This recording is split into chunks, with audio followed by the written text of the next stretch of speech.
जी students, तो इसके बाद हमने नेक्स्ट अपना जो लेक्चर स्टार्ट करना है। नेक्स्ट हमारा जो टॉपिक है हिस्ट्री ऑफ सेल थ्योरी पढ़ने के बाद हमारा नेक्स्ट टॉपिक है बच्चे सब सेलुलर एंड ए सेलुलर। सब सेलुलर या ई सेलुलर का मतलब क्या है? यहाँ पे हमारे पास इस टॉपिक में ऐसे कुछ ऑर्गेनिजम्स को डिस्कस किया गया है जो कि लिविंग और नॉन लिविंग के बॉर्डर लाइन पे प्रेजेंट हैं, जिनके ऐसे ऑर्गेनिजम्स जिनको कि हम कुछ केसेस में जो लिविंग कंसीडर करते हैं, on the other hand some cases में उनको नॉन लिविंग कंसीडर किया जाता है। वो किस तरह से? यहाँ पे हमारे पास इसके एक एग्जांपल है वायरस। वायरसेस जो बच्चे हमने अपने थर्ड चैप्टर में इसको अच्छे से डिटेल में पढ़ा भी है। वायरसेस क्या है कि वायरसेस हमारे पास ऐसे लिविंग ऑर्गेनिजम्स हैं जो कि खुद जो अपनी खुराक वगैरह प्रोड्यूस नहीं कर सकते हैं, जबकि किसी लिविंग सेल के अंदर जाके, होस्ट के अंदर जाके, वहाँ जाके रिप्रोड्यूस करते हैं और इन्फेक्शियस डिजीजेस काज करते हैं। ठीक है, तो वायरसेस की अगर हम बात करें तो बच्चे वायरसेस की टाइप्स हैं हमारे पास, 2 टाइप्स होती हैं वायरसेस की, प्रायोन्स एंड वायरॉइड्स। तो प्रायोन्स एंड वायरॉइड्स ये 2 टाइप्स हैं बच्चे इसकी, जो कि डिफरेंटली सेल्स में प्रेजेंट होती है। उसके बाद अगर इसके स्ट्रक्चर की बात करें तो इसकी स्ट्रक्चर बनी होती है, कम्प्लीटली कंसिस्ट करती है किस चीज़ पे? प्रोटीन्स पे। तो प्रोटीन्स का एक कवर होता है जो वायरस है इसका, बेसिकली सेंटर में बच्चे इसका प्रेजेंट होता है डीएनए। उस डीएनए को इसने मूव करना होता है अपने सेल से, एक सेल से दूसरे सेल के अंदर, मींस कि खुद जो है अपना ट्रांसफ़र करता है डीएनए, जिसकी वजह से इसकी कैरेक्टरिस्टिक्स जाती हैं नेक्स्ट सेल के अंदर और इस तरह से उसके में डिजीजेस काज होती हैं। तो एक प्रोटीन का कवर या गुलाफ जिसे कहते हैं वो प्रेजेंट होता है। ठीक है, अब एक और चीज़ बच्चे इसको कहा जाता है कि ये लिविंग कैरेक्टरिस्टिक्स कौन सी हैं या कौन सी ऐसी चीज़ें हैं जिनकी वजह से हम वायरसेस को लिविंग सेल में कंसिडर करते हैं। तो वो क्या है कि ग्रो इनसाइड द सेल और ट्रांसफ़र डीएनए। मीन्स ये कि जब इनको किसी लिविंग ऑर्गेनिजम्स के अंदर, होस्ट के अंदर इंजेक्ट किया जाता है, तो वहाँ जाकर ये अपना जो सेल है उसकी ग्रोथ शुरू कर देते हैं। हम देखेंगे कि चंद ही सेकंड्स में जो एक सेल है वो 2 में डिवाइड हो जाएगा, 2 से 4 में, 4 से 8 में।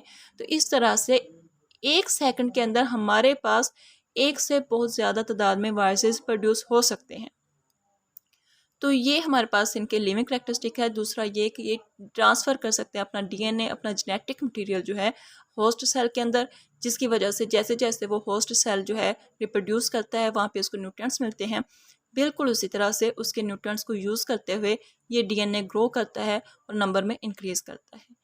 सेकंड जो चीज़ हमारे पास है नॉन लिविंग करेक्टरिस्टिक्स के, वायरसेस के वो कौन से करेक्टरिस्टिक्स हैं जिनकी बेस पे इसे नॉन लिविंग कंसिडर किया जाता है? तो वो है बच्चे इनएक्टिव आउटसाइड द सेल, कि अगर ये जो वायरस है ये किसी होस्ट सेल के अंदर प्रेजेंट नहीं है, सेल से बाहर है, तो ये इनएक्टिव कंसिडर किया जाएगा। मीन्स टू से कि ये मूवमेंट शो नहीं करवाएगा। ठीक है, तो वहाँ पे इसकी मूवमेंट शो नहीं होगी क्योंकि इसको वहाँ पे लिविंग के लिए या अपने रहने के लिए सूटेबल इन्वायरमेंट या कंडीशंस नहीं मिल रही हैं। तो ये है बच्चे सब सेलुलर या ए सेलुलर में अगर हम बात करें तो हमारे पास एग्जांपल है वायरसेस की। ऑब्जेक्टिव पॉइंट ऑफ व्यू से ये भी आपसे पूछा जा सकता है। वायरसेस को अगर आप रिकॉल करें तो हम चैप्टर नंबर 3 में इसके बारे में ज़्यादा डिटेल से बात कर चुके हैं। तो ये था बच्चे हमारे पास सेलुलर और सब सेलुलर। इसके बाद हमारे पास नेक्स्ट टॉपिक है जिसमें हम स्टार्ट करेंगे जो डिफरेंट ऑर्गेनेलिज प्रेजेंट है हमारे बॉडी के अंदर, वो किस तरह से काम कर रही हैं, क्या उनकी स्ट्रक्चर है, किस तरह से उनके फंक्शंस हैं, उन सब को हम स्टडी करेंगे इंशाल्लाह सेलुलर ऑर्गेनेलिज के अंदर। ठीक है जी, तो स्टूडेंट्स यहाँ पे जो आपको ये एक टेबल शो करवाया गया है, हमने अब तक सेल थ्योरी के अंदर जितने भी साइंटिस्ट पढ़े हैं उन सब साइंटिस्ट के वर्क को यहाँ पे डिस्क्राइब किया गया है, एक की चेन की फॉर्म में या एक टेबल की फॉर्म में आपके पास एक्सप्लेन किया गया है। और यहाँ पे आप देख सकते हैं कि ये एरोज़ की मदद से, ये देखें यहाँ पे एक जो हॉरिजॉन्टल एरो है, इसकी मदद से आपको ये शो करवाया गया है कि किस तरह से स्टार्टिंग से लेके हमारे पास अब तक की जो सारी तहकीक है, जो स्टडीज़ हैं वो हासिल हुई हैं। तो यहाँ पे बच्चे हमारे पास फर्स्ट जो साइंटिस्ट हैं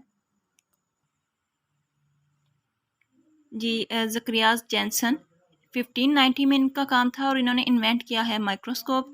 उसके बाद हमारे पास नेक्स्ट है रॉबर्ट हुक, जिन्होंने एक स्टडी किया था अपने कंपाउंड माइक्रोस्कोप के थ्रू, और उसमें उन्होंने क्या दिखाया था कि एक शहद की मक्खियों की तरह के छत्ते जो उन्होंने सेल्स देखे थे, जिनको सेल्स का नाम दिया था और स्टार्टिंग में इसको सेलुलाई कहा गया था, वो असल में क्या थे? सेल्स। थर्ड पे हमारे पास है एंटोन वैन ल्यूवेनहुक। उन्होंने ऑब्जर्व किया था माइक्रो ऑर्गेनिजम्स में, माइक्रो ऑर्गेनिजम्स को, जैसा कि आपको रिकॉल करवाया जाए तो उन्होंने पॉन्ड वाटर को ऑब्जर्व किया था अंडर माइक्रोस्कोप। उसके बाद है J.B. लामार्क।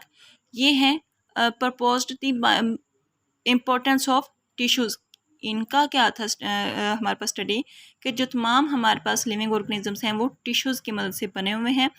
फिर हमारे पास था रॉबर्ट ब्राउन। इन्होंने न्यूक्लियस को डिस्कवर किया था सेल के अंदर, यानी कि अब तक रॉबर्ट ब्राउन के काम से पहले जितना भी हमें स्टडीज़ दी गई थी उनके अंदर जस्ट सेल्स को डिस्कस किया गया था, लेकिन रॉबर्ट ब्राउन वो साइंटिस्ट है हमारे पास जिन्होंने न्यूक्लियस को ऑब्जर्व किया था, सेल के अंदर डिस्कवर किया था।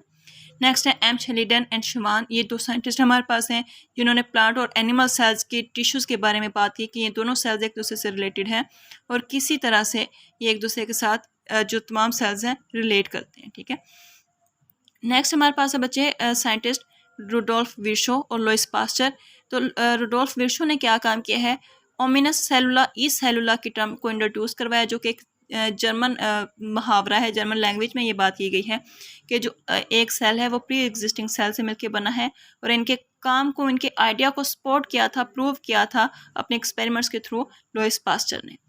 तो ये भी आपके लिए बहुत इंपॉर्टेंट है बच्चे, लर्निंग पॉइंट ऑफ व्यू से भी और ऑब्जेक्टिव पॉइंट ऑफ व्यू से भी। ये टेबल भी आपने लर्न करना है। और इसी के साथ जो है हमारे पास